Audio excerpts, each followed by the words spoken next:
కొత్తగా ఎన్నికల్లో గెలిచి వచ్చిన ప్రభుత్వాలకి వాళ్ళు ప్రయారిటీస్ ఉంటాయి. దాంతోపాటు ప్రజలకు ఇచ్చిన వాగ్దానాలు ఉంటాయి. వాటన్నిటినీ ఆ ప్రభుత్వాలు చేయవలసిన బాధ్యత ఆ ప్రభుత్వాలకు ఉంటుంది. మనం జరిగిన శాసనసభ సమావేశాల్లోనూ శాసనమండలి సమావేశాల్లోనూ కూడా ఈ అంశాలని మేము శాసనమండలిలో చాలా విషయాల్ని అక్కడ లేవనెత్తాం. బడ్జెట్ కూడా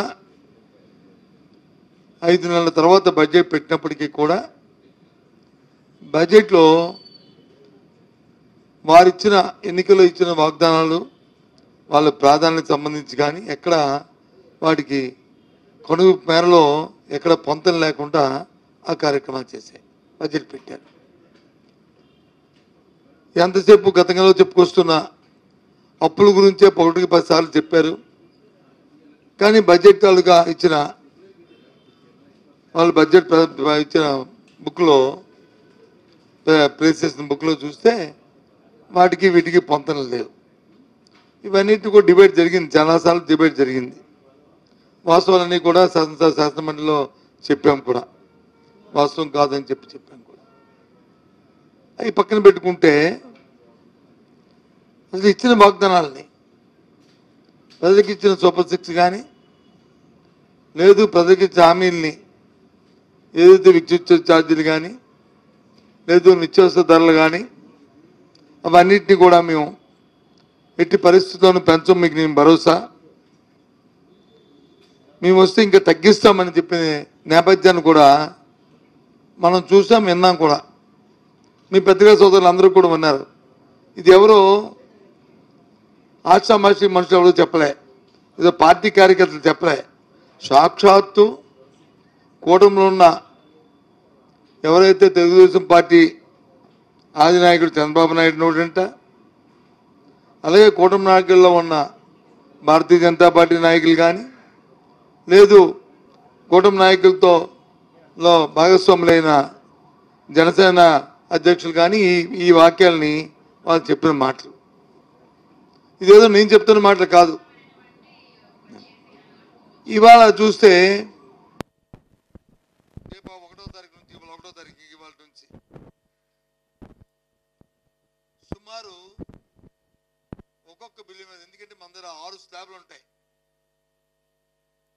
పేదవాడి దగ్గర నుంచి హైయెస్ట్ వాడు వినియోగదారుడి వరకు కూడా 6 స్లాబ్లు ఉంటాయి. 6 స్లాబ్లు, 1, 2 కాకుండా 0 నుంచి 30 వరకు ఒక స్లాబ్ ఉంటుంది. 0 నుంచి 30 వరకు అది పేదవాడులోనే. అలాగే 31 నుండి 75 వరకు ఒక స్లాబ్ ఉంటుంది. 0 నుంచి 30 వరకు అయితే ₹1.90 పర్ యూనిట్కి ఛార్జీ వసూలు చేస్తారు. అదే 31 నుండి 75కి అయితే ₹3 వసూలు చేస్తారు. అదే 76 నుంచి 125కి అయితే ₹4.50 ఛార్జీని వాళ్ళ దగ్గర నుంచి వినియోగదారుడి దగ్గర నుంచి వసూలు చేస్తుంది. అదే 126 నుంచి 25కి అయితే ₹6. అదే 226 నుంచి 400 యూనిట్స్ వరకు ఖర్చు పెడితే వినియోగదారుడికి ₹8.75 యూనిట్కి పర్ యూనిట్కి.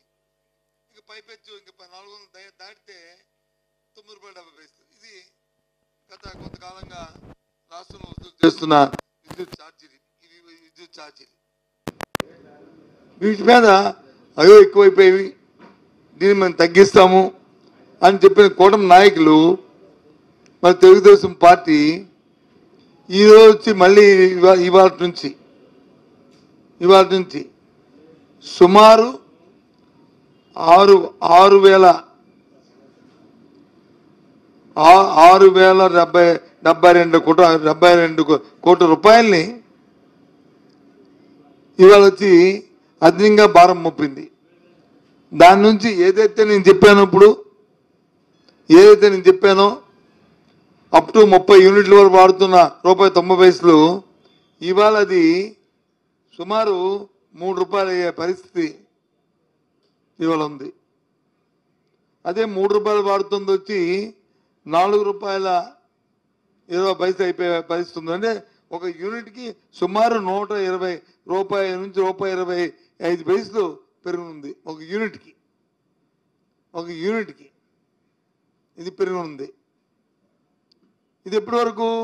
ఈ నెల వరకు. ఇదే ఫిబ్రవరి నెల దాటిపోతే, అదే ఫిబ్రవరి నెల దాటితే మళ్ళీ ఇంకొక 9,412 కోట్ల రూపాయలు మళ్ళీ దాని మీద అదనంగా మళ్ళీ అయిపోతున్నారు. అంటే మార్చి నెల బిల్లులో వస్తుంది.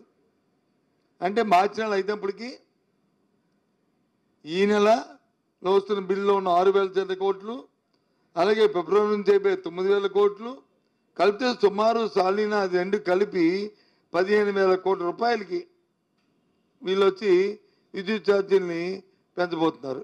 ఇవాళ 15,485 కోట్లు. ఇవి ట్రోప్ ఛార్జీలు. ఏంటి? ఈ గత సంవత్సరాల్లో మరి ప్రభుత్వం ఈ డిస్కాముల్లో ఏదైతే ఆ రోజు ఏపీఆర్సి రెగ్యులేటరీ కమిషన్ నిర్దేశించిన ధర కంటే అధికంగా రవాణా ఛార్జీలు కానీ, లేకపోతే లాసెస్ కానీ, లేకపోతే అదనంగా పవర్ పర్చేజ్ చేయడం వచ్చిన అది కానీ అవన్నిటిని కలిపి దాన్ని 15,485 కోట్లు వస్తే ఆ డబ్బుని ఇప్పుడు తీసుకొచ్చి వినియోగదారుల మీద ఏదైతే ఇందాక చెప్పిన ఈ సామాన్యులుగా 0 నుంచి 400 యూనిట్ల వరకు వాడుతున్న వీళ్ళందరి మీద ఈ డబ్బును వచ్చి చిన్న పెద్ద తేడా పాడా ఏమీ లేకుండా సమన్యాయం చేస్తూ అందరి మీద ఈ వటం తేదలుచుకుంది ఈ ప్రభుత్వం. ఎంతవరకు సంబంధించిన ఆలోచన చేయండి. అడిగితే అడ్డగా బుకాయిస్తున్నారు. ఏమని బుకాయిస్తున్నారు? మీరే కదా ఏపీఆర్సీ పెట్టారు, మీ హయాంలో కూడా పెరిగాయి అంటున్నారు. ఒక విషయాన్ని జ్ఞాపకం చేస్తున్నాను. ఇక్కడ ఉన్న ఆ నాయకులకి మీ ద్వారా రేపు ఇంక మళ్ళీ దీని తర్వాత అడగబోయే పత్రికా సోదరులకు కూడా వాళ్ళకి కూడా ముందుగా చెప్తున్నాను, వాళ్ళకి కూడా మీకు కూడా ఇవన్నిటినీ ఓవర్కమ్ అయ్యాయి కదా.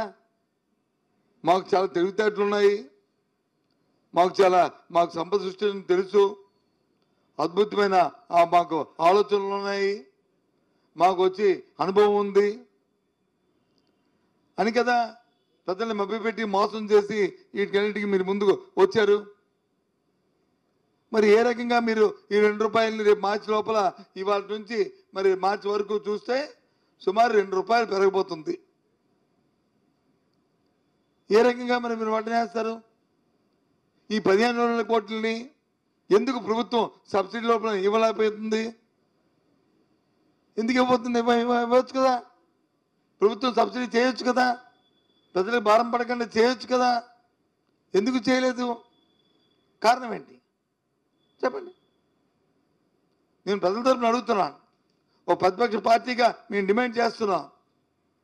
ఈ డబ్బుని తక్షణమే ట్రోప్ ఛార్జీని మీరు ఉపసంహరించుకొని ప్రభుత్వమే వెసులుబాటు చేసి ఈ 15,485 కోట్ల రూపాయలని ప్రభుత్వం డిస్కాములకి వచ్చి చెల్లించి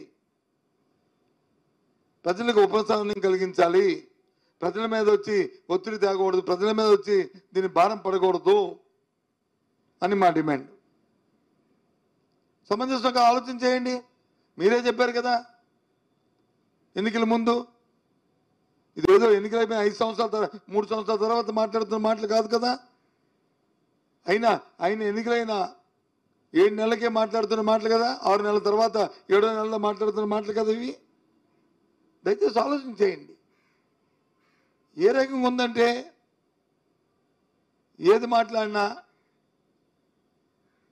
ఏదో శ్రీరామనామం జపంలాగా ఏదో రామ